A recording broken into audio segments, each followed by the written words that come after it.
Hi, everyone. Welcome back to a new episode. Or maybe because of today's topic, I should say good afternoon, race fans. So today starts a new series that I am really excited about, actually. We are going to be recapping and reviewing 100 Days to Indy, which is IndyCar's new show. So if you don't know, um, basically 100 Days to Indy follows the series and the drivers as they start their season up into, the Indy 500. And the way they're doing it is it's following this current season. So as they're going, they're filming and editing and getting it out, which I think is super cool. I like that it's somewhat in real time. Um, so the first episode premiered last night. It's airing on the CW at 9 o'clock. And I watched it this morning, or recorded it. Watched it this morning, took some notes. And yeah, one thing I have to do because you did just see me drink out of it. How freaking cute is my little Starbucks cup? Like, it is the perfect size for the amount of tea I wanted to drink today, and it's like totally summery. And today is like the first day that we've had where it's nice. It's like 74 degrees. I have the window open in here, so if you hear outside noises, that is why. So, let's break it down. Okay, so the episode one was titled "Crowded at the Top," which not bad. Um, we had a little bit of a narration from David Letterman, and if you don't know, he is part of Ray Hall, Letterman, Lanigan Racing, and he does the occasional like TV spot or interview or whatever. But they had him do a little narration for the beginning of the show, which I think if for like the middle aged or like the older IndyCar fans, I think that's cool. Like, great. But I think maybe some of the younger fans might not know who he is, which is kind of like my only little was like just like a little like nitpicky things, but you know. I thought they had an intro that kind of just showed like clips from last year and previous years Indy 500s, and it honestly kind of like gave me goosebumps because it's like this is the greatest spectacle in racing. Like, this is what it's all about. So to see it presented in that way and like the perfect package of like why everyone pushes so hard to get to this, I thought it was incredibly well done. So this episode was very Team Penske heavy. So if you're not like the biggest team, oh, I can't write on this. If you're not like the biggest Team Penske fan, then you wouldn't have like super loved that. But I thought it was balanced enough where anyone could have enjoyed it. So that was like my first kind of like a like check in the box. Um, I took a lot of notes. I took notes throughout the whole like hour episode. Um, so because it was Penske Ford, one of the first things that they focused on was Joseph Newgarden. And can we just talk just for like a second? That boy is ripped. Like, I knew he was in good shape, but like, damn, he puts the work in. Like, I was really impressed. But yeah, I mean, I think even Marcus Ericsson was doing an interview yesterday, and he had said that he feels like he needs to get in the gym more after seeing what a great god Joseph Newgarden is. Because don't expect it from him. Like, yeah, like I mean, the race car drivers, like, they're in good shape, But like, geez. And it's unfortunate that Emu's not here for this part of the discussion because she would be laughing. Um, so yeah, the way they did it is each kind of driver that they featured in this episode, they did like a little profile on them and like their family life. And I think it was really cute because it was, you could tell it was like really genuine. Like, I mean, I think the thing that people are going to be comparing this show to in a lot of ways is Drive to Survive, but a lot of DTS is so overproduced and it's kind of fake in a way. It's very like reality TV show, whereas this is documentary focused, and I appreciate that. But yeah, they do little like profiles on the drivers and like their home life or whatever. Um, I think I just as like a side note, I think that Joseph and Ashley Newgarden's like their little story of how they met is so cute and so sweet, and their little family is just adorable. Like it makes it so much easier, I feel like, to root for these drivers when you can see like the human side. But that's just like one of those little aspects that I like. Um, let's see. Yeah, like I said, it's like you see them. One of the first things I noticed is, yeah, like it's a documentary about like racing in the Indy 500, wanting to get there, but and you see they did a good job of balancing it so you see both sides. So you see the drivers as drivers, but you're also seeing them as people, which kind of ties back to like what I just said with like the human side. That's the stuff that I think is important for people to see.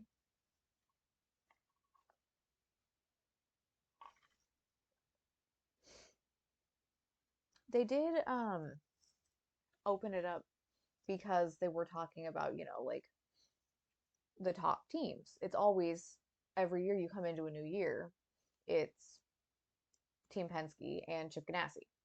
Like historically, they have lived at the top. There are obviously other teams now making strides and like nipping at their heels. I mean, Andretti is always in the running. McLaren has been making some strides, but you know, historically, it is Team Penske and it is Chip Ganassi. I think Team Penske has 18 Indy 500 wins, which is insane, and Chip has five, which is still a lot. Like, you try to compare the two, but five is still a lot. Um, let's see. Oh yeah, one thing that I did like is, they sat down, they talked to Chip, they talked to Roger Penske, and Chip Ganassi is coming off of an Indy 500 win with Ericsson last year. So I think you definitely kind of feel like they might have the momentum going into it. And if you look at the last like 2 years specifically, on race day in race trim, the Penskes were not great, which is kind of, it's not what you expect when you think of them and their team, like at you know, the biggest race of the year. You kind of just expect that continued Penske dominance, but it hasn't been there. So you could see in their little sit downs that Roger is just like, I want to win. We got to figure it out. He's like, you can win all the championships you want, but you want to show up to the Indy 500 and that's what you want. You want to continue to dominate. So I'm hoping that this year they will have figured something out just from like a race fan perspective because you want to see everyone in there, you know, with an equal chance, like fighting for it and going. So hoping for that. Um, because it was so like Penske driver forward, obviously they talked to Joseph Newgarden, but they also talked to Scott McLaughlin. And if you guys don't know, the two of them have a YouTube show together called Bus Bros, which I've talked about before because I love it. I think they're hilarious. Um, and I sometimes forget that they are teammates and they're competing against each other like every week because their friendship is so strong. Um, but I think that's kind of like the best kind of a teammate. Like, I mean, everyone always says that there's no one you want to beat more than your teammate, but when it's your friend and someone that you have just like that banter and that rapport with, it definitely adds another level. They did try to like throw in a little bit of like a little sprinkle and be like, oh, I don't know, like what's gonna happen to their friendship when Scott does start winning and starts like challenging Newgarden. But I don't think it's gonna be the end of the world, you know? I think it'll be good. Um, but Scott McLaughlin made a great comparison um, for, and this is one that you can say to almost anybody and they would understand it. If you're trying to explain kind of like the rivalry and the history between Team Penske and Chip Ganassi, he said it's like the Yankees and the Red Sox. That I really liked because that's universal. You're just like, oh, okay, yeah, you get it. Like, I think that was a fair and like good comparison of kind of how it goes down.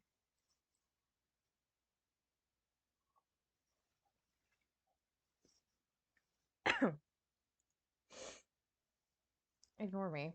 There's so much lemon in that. Let's see.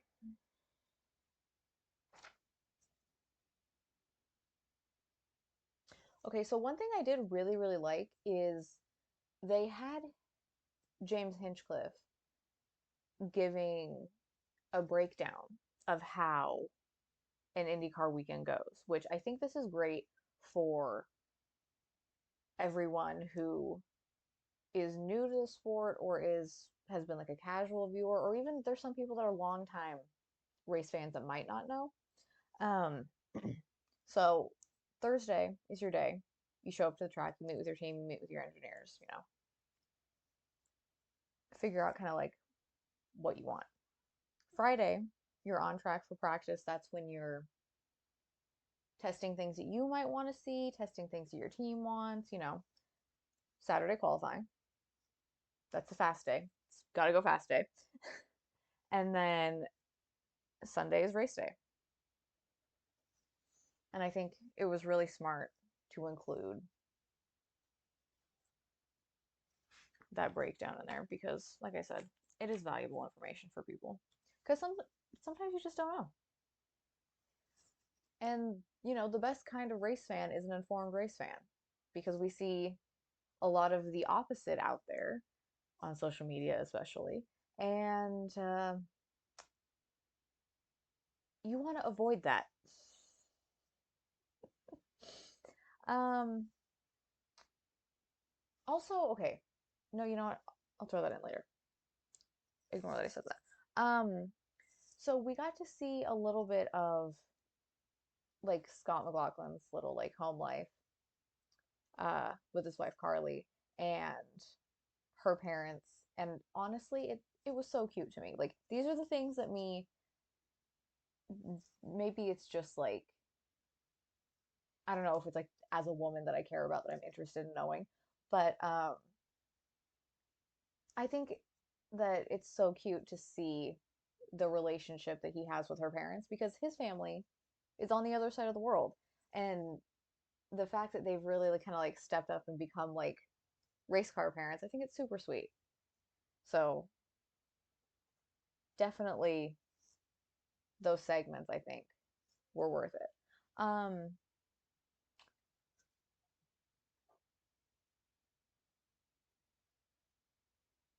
Ooh, just checking things off my list.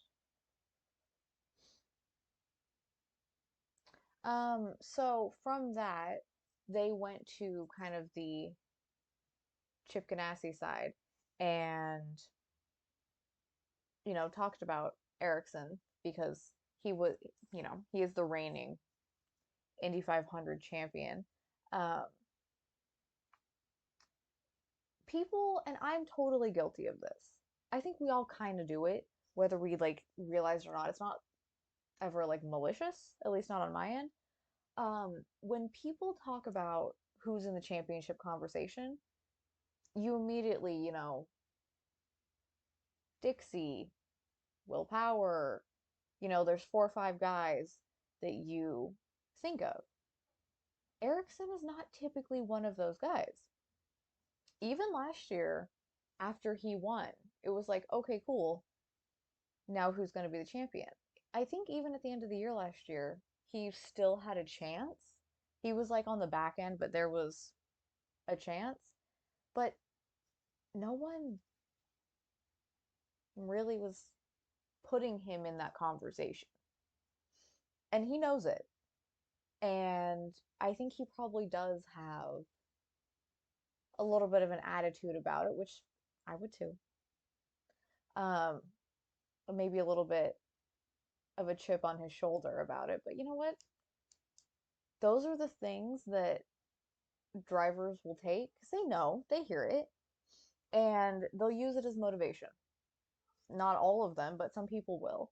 And I think coming into this year, he knew that and he wanted to prove that, you know, he won the greatest spectacle in racing. Like he can win a championship. Um, and it does feel, at least to me, it felt like so far he's been more focused on that. And I'm like so here for it because the competition in IndyCar these days is so high. But we love it. Like this is what you want. You want like all teams firing on all cylinders and you want every driver out there just hardcore going for it and battling every week. It's all we can ask for as race fans.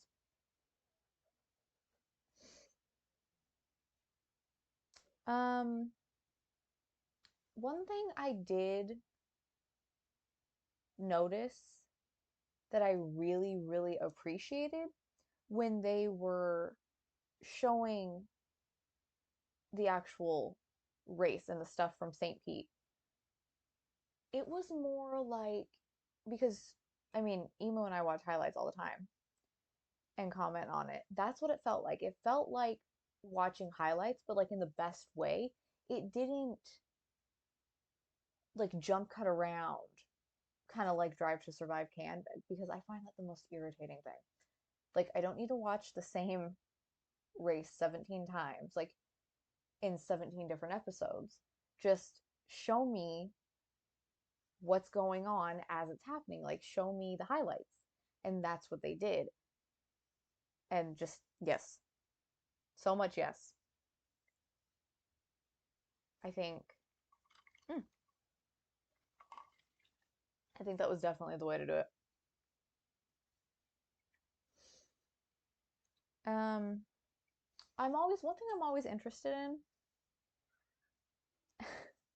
is because, we see it, we've seen it in the past. I think especially with the Indy 500 is wife and girlfriend reactions as it's going along. Like Will Power's wife Liz, who um, I think we're all collectively really glad to hear that she is doing better and her recovery is going well. Um, she gets like she'll have a water bottle that's just crinkled all the way up, and she gets the most stressed out. And other people are just kind of like standing there pacing, or they're more chill or whatever. Like I always, those reactions and those feelings are always really interesting to me. So when they were talking to Carly and Ashley about how they feel about, their husbands out there racing and all that stuff, um, I just started laughing because Carly was talking about how, having her friends there and her mom there and all that helps. But she's like, alcohol also helps. And I'm like, yes, girl. Just put it out there. Like, that's how it is. It absolutely is. And at least, like, from my side, it's obviously different when it's like your friend versus like your husband.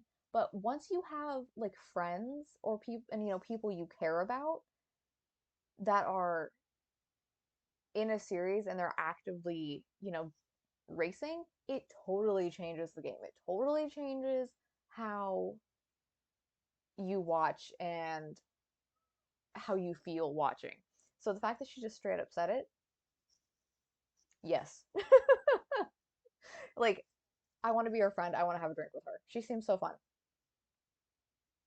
But those are like the little bits that it's just like the honest things. Like, this is how it feels. This is it. Like, and the fact that they're including those things makes it better. Like 100% better.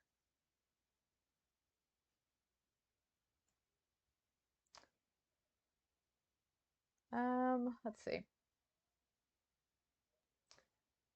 Okay, so obviously the big thing from St. Pete was one of the big things from St. Pete was the Grosjean and McLaughlin crash at the end. It happened the way it happened. I think it was just kind of one of those racing things because neither one of them wanted to give it up. They were both going for the win.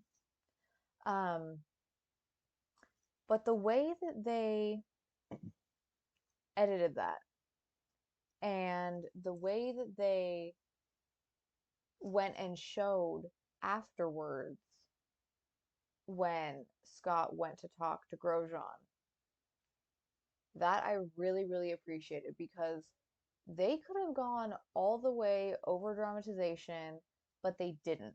They showed the crash, they showed what happened, and then they showed the fact that they talked it out and they were happy to move on. And they're just like, cool, man, I appreciate your apology. Like, back to racing. I don't race that way. No, you don't. Like, cool, great. So it's just the fact, I keep coming back to this, but it's the fact that they're just showing the real shit. Like, they don't feel the need to be like, oh my God. And like, there's no like over sensationalization. I don't actually know if that's a word, but I've just decided it is. And it's just how it is because that's what happened. Like, thank you for showing it as it happened. Um,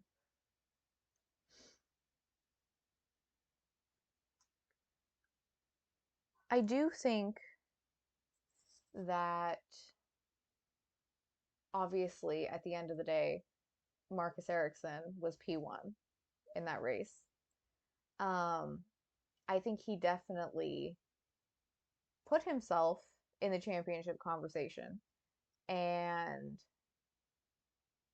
I'm hoping that he'll be able to, as the year goes on, kind of like continue to maintain because the more guys we can have in that championship conversation, the better it's going to be. But you always want champions or former champions. No. You always want the Indy 500 winners to be champions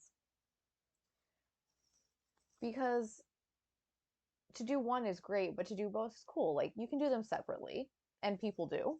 But to be able to put your name next to both is so cool.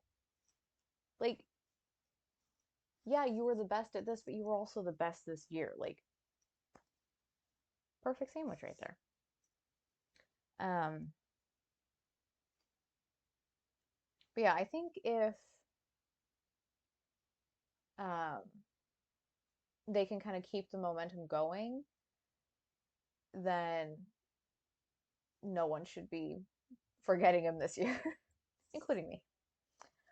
Um, but yeah, I think overall, just from this first episode, I was like, it was really exciting. It made me really excited that IndyCar has something like this to like show the world how much of a badass series it is. Because, you know, it doesn't, internationally at least, it doesn't get the greatest representation. It's no secret that Formula One has a large hatred for American drivers, and they don't think that IndyCar drivers mean shit, but these are some of the most talented drivers on the planet. So the fact that they've done this and they appear to be doing it so well, and they're doing it as it's happening. We don't have to wait to the end of the year or the beginning of next year. Like, it's happening now. We're seeing it now. I'm so here for it. I think it's fabulous. And I 10 out of 10 recommend everybody watching it if you haven't yet. Thursday nights, 9 p.m. on the CW. I think it's also probably it probably stream. I think it streams the next day on the CW app as well. Um, but yeah, I think it's going in a really good direction. Um, I know that I think on Off Track with Hinch and Rossi, they were also kind of going to do their own little breakdown of the show. And I saw that yesterday and I was like, okay, I'm going to watch it for sure. But it didn't make me feel weird about doing this because they're in it. Like they have a completely different view than I do as just like the journalist and the fan than obviously they do. And then, so yeah, I didn't feel like there was any like weird crossover or anything. But I'm gonna go watch their podcast about it. um, which if you guys don't watch their podcast, definitely recommend.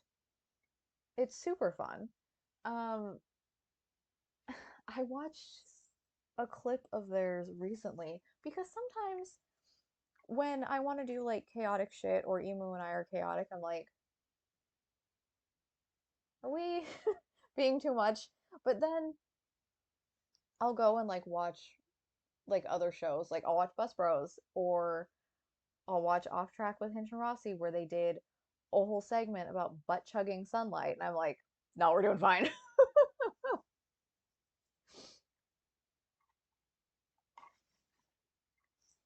But I love it. It's so fun. And it would be so fun, I think, to be able to do something with either show because they are great dudes and they're fucking funny. And that's just like our whole thing. We just obviously like we're sharing information and having opinions and that stuff, but we want to be fun and we want to have fun and we make each other laugh. So,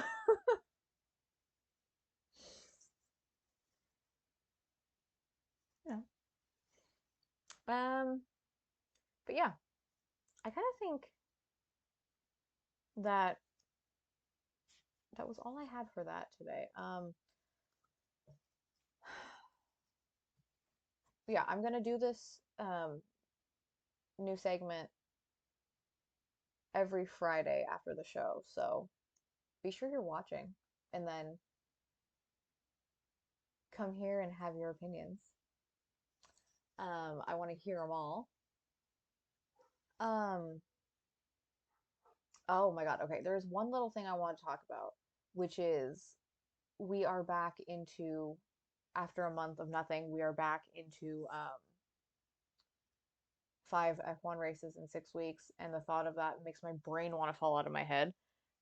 And I think it probably makes drivers and crew members' brains want to fall out of their head too, because that's a lot.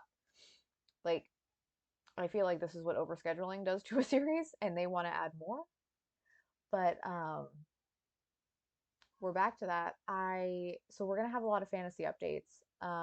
If you're not following me on Instagram or Twitter, I post fantasy updates there as well.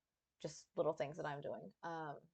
But I did remember because the last time we talked about it, we had talked about Emu and I discovering that chips existed, and uh, I remembered. So I used no negative for all three of my teams because Lord knows that we need that. Like they have a lot of great chips and boosters, but no negative, that's like the ultimate for me because I've been getting negative points lately and it sucks. But this is also the first sprint race weekend for F1, and I have no idea how that works. Oh, I didn't put my phone on silent. Oopsie. Um, yeah, I have no real idea of how the sprint race format works, especially for fantasy. So I wanted to be extra safe with the no negative because I ain't got no clue.